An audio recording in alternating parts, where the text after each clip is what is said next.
What's going on? What's going on YouTube? What's up? So somebody out here trying to say that the LA Dodgers of 2025 are better as the 1998 Yankees.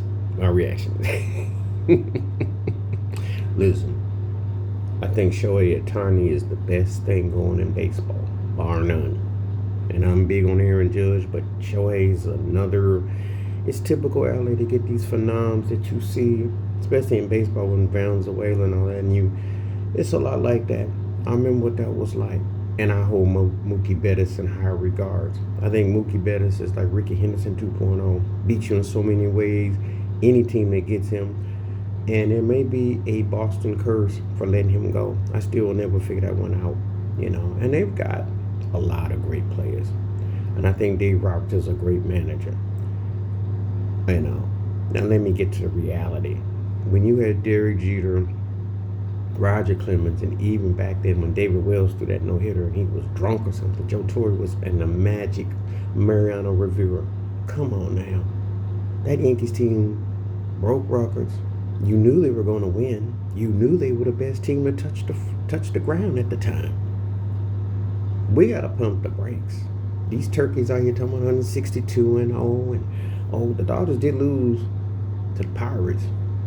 They ain't gonna be the only loss, and they ain't gonna have setbacks. And that Yankee team was like a fantasy. It was incredible.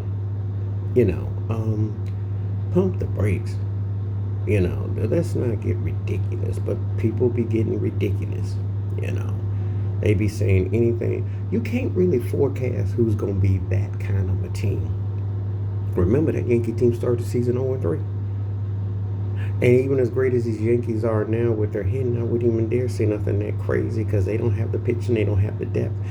The competition is deep. That Yankee team was the competition. That Yankee team, you just knew they were going to do it. Look, I like Dave Roberts. He's won a couple rings. And you can say he belongs at the table. He's looking like that. But what Joe Torre did, the way they was running things, you can't even, when you have those kind of seasons, they kind of just happen. They're not something that you can just, I think, see, football to an extent, but that's a dangerous slope because teams that use them, you can't go undefeated in the NFL.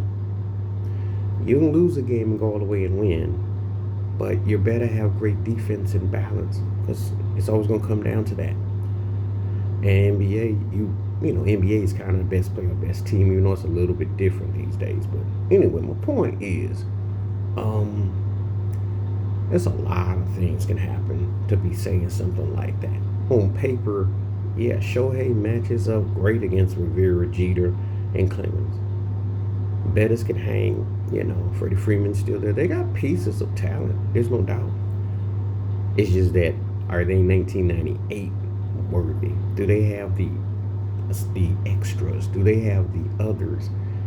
Now, we can't even begin to say nothing this crazy until the season finishes and unfolds.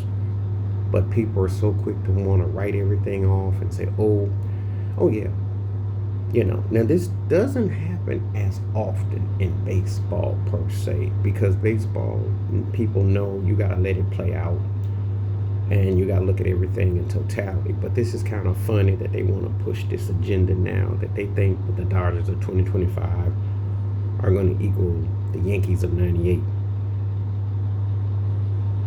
And I hope for the Dodgers that they don't have the sad fate that happened to the Mariners in 01, because you know what happened with the Mariners in 01 and everything that delayed. Unfortunately, we'll never know how things would have gone if things had been, interrupted, etc. But the 98 Yankees, hey, you knew they were going to win. This Dodgers team, you think they should. They look like they're the better team. But to win all those games, to be that dominant, you got to let that roll and figure it out. You got to pump the brakes. So some of these folks out here trying to compare the 2025 LA Dodgers to the 98 New York Yankees, you got to kind of pump those brakes. A lot of things have got to happen. You can say that you think their talent overall is more, and I can make a case, but that Yankee team was cohesive. The Yankee team was resilient. Jeter and them were on a mission, and they weren't taking no names. So let's revisit this, shall we, in October, where it really matters. Because for now, everyone's got a dream. Doesn't that sound like some of the hustle and flow? Everyone got a dream. Now make it a reality. Please like, subscribe, with the thoughts, comments, and I do respond. Thank you. Wash your hands. Keep your mind clean. Watch out for another shit if you like. Hit that membership. Stay safe, stay blessed, stay woke, stay free. I'm out. Peace.